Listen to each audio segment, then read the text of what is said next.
Hello, everyone, and welcome to the Brownstone. I'm your host, Dr. Michele, and you're listening to Numbers Don't Lie. We learn to get out your feelings so you can make the best decisions for yourself, your family, and your business. I'm very excited about this week's episode because I'm talking to a client of mine. We did some cool stuff together, but you get to be like a fly on the wall. So he's one of those people that is a servant leader. But just because you serve, just because you want to do great things for your community, it doesn't mean you have to be broke and poor. Even though he does lead a nonprofit organization, he truly practices what he preaches when it relates to building wealth. So it's not just a do good conversation. It's let's do good and let's build our communities and let's build wealth. So fasten your seatbelts, entrepreneurs. Come on in. If you know entrepreneurs, share this out. Okay. You're going to love this conversation. So, welcome to the Numbers Don't Lie stage, Booker T. Spencer Jr. Hey, Dr. Josie, how you doing today? I'm good. How are you? I am awesome. I am awesome. Glad to be on this podcast today. I'm so Numbers don't happy. lie. Wow. They don't. And Yep. I keep hearing it more and more. So I'm like, people get it. Right. Yep. So before we get too deep into it, could you tell the listeners a little more about yourself? Oh, wow. Wow. My name is Booker T. Spencer Jr. I grew up in a town in Texas called Bay City, Texas. A small country town. I'm a PK kid. And most PK kids, we're curious and somewhat challenging, right? I know how to So take that curious. yeah, we curious. I grew up with the title of being bad. I say I never was bad. I was just curious. I'm one of those, Mhm. people like trial and error. I'm that person to do something and then come back and tell you, no, don't do that. So, so I relocated. I grew up in Bay City, Texas. Had stayed there for some years, and then I relocated to Houston, Texas. I stayed in Houston about 10 years, and then I've been in the DFW market for since 2005. So that's kind of been my Wow. history. And I've always served in the community. So my occupation by trade is a barber. So I've been in the Wow. community for 23 years. That. Yeah, I done got older. When you tell people that that's your occupation, first thing the conversation becomes is like, hey, man, when can you cut my hair? I'm like, man, dude, you know, I'm trying to tell you about, an initiative or a program that I got going on. And then it comes down to, hey, man, can you cut my hair? So that was a certain season in my life. So I say that to say that I've always served in some capacity in the community or church. So, it's just like that servant leader thing. I've always been serving. Love that. I love that. So you are the executive director of a nonprofit called Bootstrap Entrepreneurs. Y'all see it behind them, Right, right, bootstrapentrepreneurs.org. right, right, right, You know what I'm right. saying? Yep. So could you tell us a little more about Bootstrap Entrepreneurs and some of your successes that's come out of that? Oh wow, bootstrap entrepreneurs. Bootstrap, you know what? Let me, because I'm a PK kid, so I'm gonna start there. Um, I believe that when you have an assignment on your life or your purpose starts with the seed, right? A Mhm. challenge that you may be having personally. And so, early on in my entrepreneurship career, I started in entrepreneurship probably about 2000. That's long before internet and all this kind of stuff. I came in when the Y2K was happening and all that kind of stuff. So, most of the information back then, you had to search for it. You either Mhm. had to read, go to libraries, go to certain groups, SBA, and all this kind of stuff. So, I started out in entrepreneurship with an idea and a vision, right? Mhm. But I didn't have a plan. I knew I had ambition, but I had an idea and an ambition, but not really understanding how entrepreneurship worked. I had a skill, but not knowing the backside of it, the strategies of entrepreneurship. So when I came in entrepreneurship, my first experience with entrepreneurship was I went to a wealth training seminar, right? And Mhm. so I came into entrepreneurship with a big vision, right? But when I came outside of that circle, of wealth training, I noticed in my everyday life that that wealth conversation was not being had. It was more Mm. of go get a job, go get an education, get a good job, right? And and I don't knock the people that shared that with me, because what we have to realize, that come from a generation that went through their own challenges, right? So with the move of technology and gaining access to more information, we kind of changed from that industrial age into the technology age, right? Mm-hmm. So I'm right in the midst of that transition. Now, you asked the question, how did I ended up with bootstrap entrepreneurs? Well, I realized something, that if I was going to get if I was going to accomplish the visions that I had, the dreams that I had, and with the limited access to information, one, I was going to have to do this by faith, Mm-hmm. and two, I was going to have to put it together myself, right? So from that, I realized that it took almost 5 to 6 years just to put the pieces to the puzzle together. Now, Mm. fast forward, what we do with bootstrap entrepreneurs, we teach startup entrepreneurs, because technology is changing so much. What we Right. do with bootstrap entrepreneurs, is teach the foundational information to have an Mm-hmm. entrepreneurial conversation, Mm-hmm. right? So, if you don't mind, I'll go a little bit deeper into that. What does Yeah, that go mean? ahead. Okay. So, most of the entrepreneurs that we get in our program are people like I was 20 years ago. I had an Wow. idea and I had ambition, but I did not understand the entrepreneurship conversation. That's Entrepreneurship is good. really about communication and a language. It's having a Mm-hmm. conversation. So, what we share with most of our startup entrepreneurs, we ask them one question when they come into the program: what are you trying to do? Mm-hmm. Yeah. The worst answer that you can have is, I'm I don't know yet, right? Mm. Because check this out. I'm gonna give you a situation. Okay, I'm gonna give you a situation and how we try to prepare our startup entrepreneurs about the language of entrepreneurship and the conversation. You could be in the midst. You could be at Starbucks. You could be in the midst of maybe 20 people in the room, and you just happen to run into a multimillionaire, right? And this is your day to get blessed by this multimillionaire, right? Amen. This is your day to get blessed, right? So you're sitting there having coffee, and the multimillionaire asks you, so he hears you talking about entrepreneurship, and he asks the question, so what are you trying to do? Right? Mm-hmm. This entrepreneur has a challenge. He done made too much money this year because there's two types of problems: a problem with too much money and a problem with not enough money, right? Right. So this entrepreneur that you're talking to has made too much money this year, so he's looking how to diversify and move some of his funds into different ventures, because he has a real passion for startup entrepreneurship. And you say, I don't know. Mm. Conversation over. It You have missed your opportunity to communicate what it is that you're trying to do. The next question that they're going to ask you is, how can I help? Right, right, right. Yeah. Now, this is where Dr. Josie and your organization come in. You help us with a data-driven narrative Mm-hmm. to help us be able to answer those questions, right? Yes, that's What are you good. trying to do, and how can they help? So when you're talking to a multimillionaire, they're used to having data-driven narratives, right? Mm-hmm.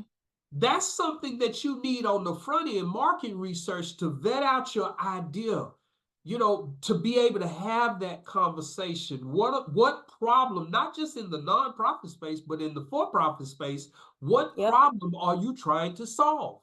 Who Yep. even cares, right? Is it a problem? Yes, is it a problem? Right? So what we help startup entrepreneurs do is gain clarity of what they're trying to do. Is this a viable business model? That's good. We try to teach them that you'll hear a whole lot when startup entrepreneurship about, you need a plan, you need a plan, you need a plan, right? You need a business plan, you need a business plan. No, you need a business model. The Yeah. business model will create the plan.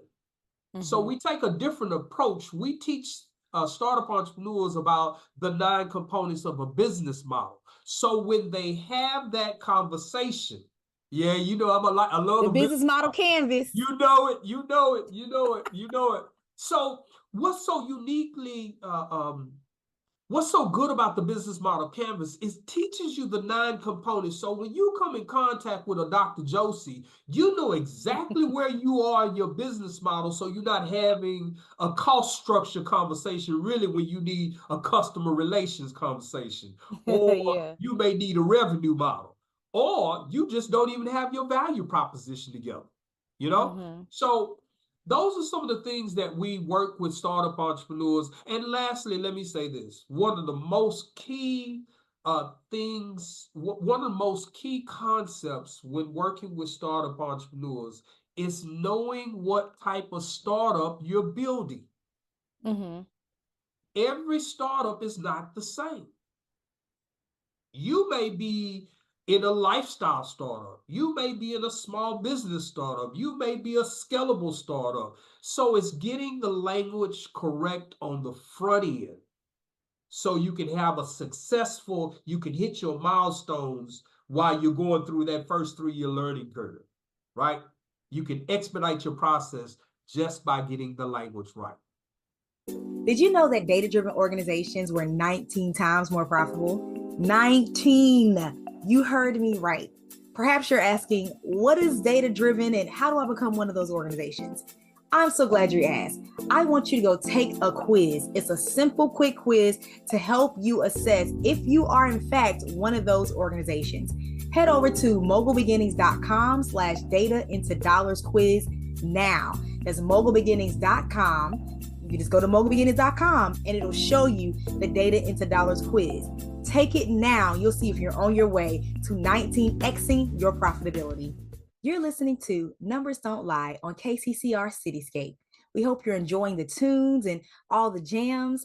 Make sure you visit our website over at brownstoneworldwide.com to learn about all things Brownstone. You can check out Brownstone Living Magazine and all the great things that we have on the website, as well as the shop. You just got to head over to the website, brownstoneworldwide.com. No, that was really good because I talk to entrepreneurs every day. I mean, I'm surrounded by them. I'm one myself. And especially those that are in like I'll say the nerdy space, like me, where maybe it's data or tech or something that's that requires a lot of brain power, that's a specialized skill. A lot of times we want to go into business, but we have a hard time having that conversation. I know that's across the board, but it's even tougher for people in my space because it's like, how do I even take all this up here and even package it up into words that someone else can that they would want to buy what I have. So I love what you're doing. It's critical because if we don't figure out that stuff at the front end, we're gonna keep struggling through. Oh, I'm not making any sales, like because that's people don't know what you do. They don't know what you're selling. You're not talking to the right people. It's so many layers on top of that. So I'm glad that you're helping with those foundational levels. Yeah. So go ahead. We talk about, there's 2 sides to this. All right. And I'll share with where you are, why you're so important to the whole ecosystem, right? So there's 2 sides. There's a technical and then there's tactical, right? Tactical, how you move, technical, what you do, right? So you are still an entrepreneur, but you're in the business support services. So you're key. I'm the person that's out here, doing the whole business model, but some people may not be in the technical side. They're on the tactical side. That's the perfect marriage, right? Right. Yeah. You need both. So I need someone in business support services like yourself to help me with market research because I'm out trying to generate a dollar, not data research. That's real. And I love that you said that because especially when you're a solopreneur, you have a very small team. it Right. is very tempting. Well, sometimes you have to do it all. But Right. even as you start growing, it's still very tempting to do it all yourself because Right. it's like, well, you think you can save money, Right. but chances are it's gonna take you longer to do it. So you Yep. wasted a whole bunch of time, or it's not Right. gonna be as good. So I'm glad Right. that you recognize that, hey, I need some support in these areas because I got you really operate with that CEO mindset. See, this is why you got bootstrap entrepreneurs because you know what you're talking about and you're practicing what you preach. I'm the Right. CEO. This is what I do. I'm Right. gonna position other people. Go ahead on Booker. Right, Say. right, right. So now I've always approached. Now you know what? Let me say this to you, Dr. Josie. I was having a conversation. I was pursuing a young man for a board member position, Mm-hmm. and yesterday, this is about the data driven story that you've given us. You've helped us to articulate better, right? Working with your organization is just like, man, I'll be like, man, I got my market research. I wish you would. You can verify the facts. This is a chief data scientist. Yeah, but I'm blowing it up. And we pay big money for that. So I love it. So when we sat down and had a conversation, I think now, when we sat down and had a conversation, and he looked at the data-driven narrative that your firm created for us, he was like, "Oh wow, I for a board member coming on Mm-hmm. to buy into your mission and your vision, and you don't have this data narrative story, this That's data-driven good. story, it makes the person that's getting involved with you skeptical that you really don't know where you're going. You're running a Mm. nonprofit. You're asking me of this time. I feel like you're helping me. You wanting me to come in and put this together, but you don't know where you're going, right? Mm. So it's so important that you utilize your services to get that narrative together, to have a conversation about where you're going. Now, particularly me personally, I believe in scalable startups. That's where Mm-hmm. I'm at. If we can't scale it out in 20 locations, I don't find it interesting. And I'll tell you why, Dr. Joseph. Excuse me. Sorry about that. I believe that everybody needs to have a $1.5 million conversation. Ooh, come That's on. that's the starting point. Mm-hmm. You need to know how to pitch a $1.5 million conversation, That's good. right? And that's the bar where you need to start. Stop playing with these six-figure numbers. Stop playing with that. Because depending on what room, now, again, the type of startups, scalable startups, right? Scalable startups, they expect you to have a 1.5 million to 5 million to 7 million to $10 million conversation. Mm-hmm. Because if not, anything smaller than that, they're going to say to you, that's something you can do by yourself. I don't think That we makes have, sense. it's Yeah. we like the idea, Spence, but you know, I think we're gonna have a problem with funding that. Mm-hmm. Mm-hmm. I It's mean, that not enough. makes sense because Yes, even you can't even really get a mortgage for less than 100,000. no, no. So if you're gonna start, you need to shoot at the $1.5 million level and get comfortable with saying it sounds like this, Dr. Josie. Mr. Spencer, what industry you're in? We're in XYZ industry. We're looking to have in 5 years, we're looking to build this company to have a certified valuation of 6.5 million with the ability to scale in the next 3 years, right? Yes. So you want to have the conversation about where you are, but where are you projected to be in 5 years? That's Put that good. in the conversation. Mm-hmm. Mm-hmm. Because by putting that in the conversation, the person that's co-laboring with you that possibly want to fund you says, okay, this person gets it, Mm-hmm. right? That's good. Certified valuation of XYZ in 3 years. That's good. Because it's like you're allowing the person to hear your vision. Like they see, okay, this is not a whim. Right. This is not something they're just doing because it's popular. Right. This is they have a vision and they're going to see it through. So this seems like you can be taken more seriously. So I understand now. Because before it's just like, oh, I'm just throwing out numbers, or how do I No. know? We don't know. Nothing is guaranteed. But what's the vision and what are you doing to bring that vision to light? So I love that. So you really, we like I say, we teach entrepreneurs not just the look. We got to get out of that stuck conversation of startup, Yeah. right? We like to use a technique, reverse engineering. Where do you want to be? So you need to look at starting a company, growing a company, and selling a company. That's What good. does the exit strategy look like? That's a conversation that Yes. not enough entrepreneurs are having. No. Because there's no, okay, let me make sure I say this. All right. It's not talked about in our community Right. because of what we seen in our community is in our communities is Robert Earl had a chicken shack for the last 20 years. When he died, the chicken shack went away. Yep. He didn't have a scale conversation because that chicken shack was never set up to be scaled. It was only set Right. up to feed the family. Yep. That's good. That's good. Is that making sense? Mm-hmm. So characterized by the characterization of a small businesses are businesses that are set up. You see the foreigners do it all the time. They actually choose businesses that are small businesses is only designed to feed the family and put their kids through college. Mm-hmm. They said That's good. they come into startup entrepreneurship where they come into entrepreneurship with that idea. They choose specific businesses that do XYZ. Mm-hmm.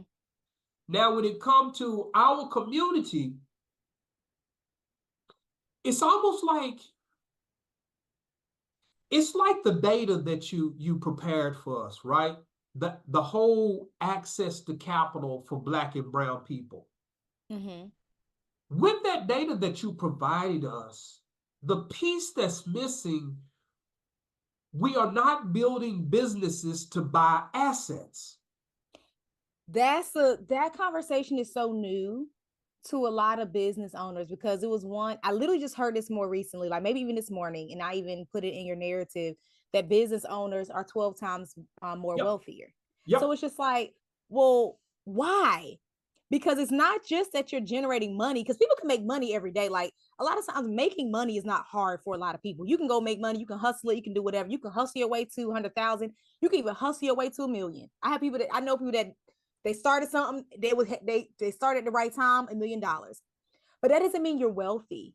It means you're strategically buying assets. So I love that conversation. Are you having these conversations with your people? Dr. Joseph, hold on. Dr. Joseph, it's gonna get good. Dr. Joseph, um, I'm I'm a little bit older, okay? Not throwing that out Slightly. there, but I'm just put it out there. Okay, just a little bit older. Listen, Dr. Joseph. Most CEOs and in upper leadership, people that we read about, they do not have a money conversation. If you say the word money, they're going to shut down Mm, because you have just exposed the level of your understanding by using that word. wow. You have to use the word capital. Mm, that's a nugget. There's there's money, there's capital, and then there's wealth. Mm-hmm. We use the word wealth in a loose term, but here's the business model structure for wealth. Your first company that you're building, what we're teaching people is about the LLC. That's your operating company. That's it. Mm-hmm. It is not designed for you to become a multimillionaire. It is a business management company. It pays you a salary, it pays expenses, it has a profit, it has those components to it. Now, Mm-hmm.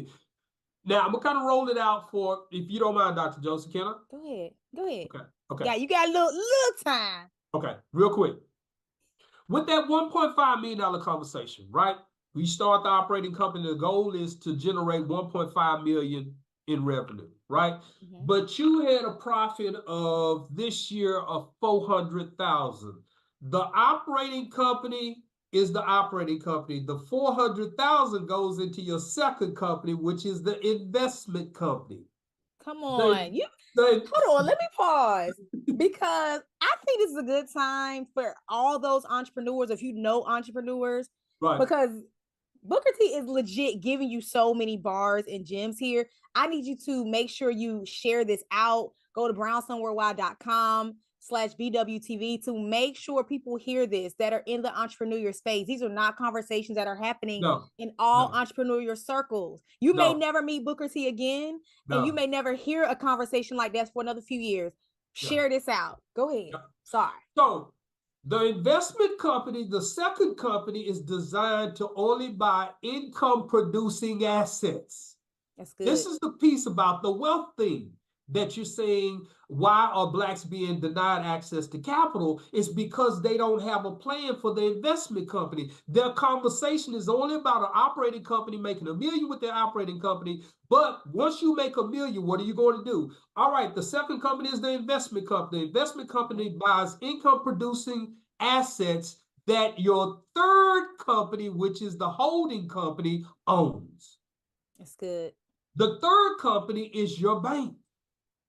So when the scripture tells us about being the head and not the tail, being the borrower, not being the lender and not the borrower, what does the structure look like? Operating company, investment company, holding company.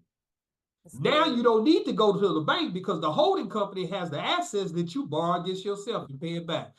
Company number one borrows from the holding company and pays it back. Come on. Listen, Booker T. I'm sorry. I dropped so much. Look. Okay, I'm sorry. Okay. No. It's good. I just, guys, when we do these, I do my podcast, I never know how it's gonna go.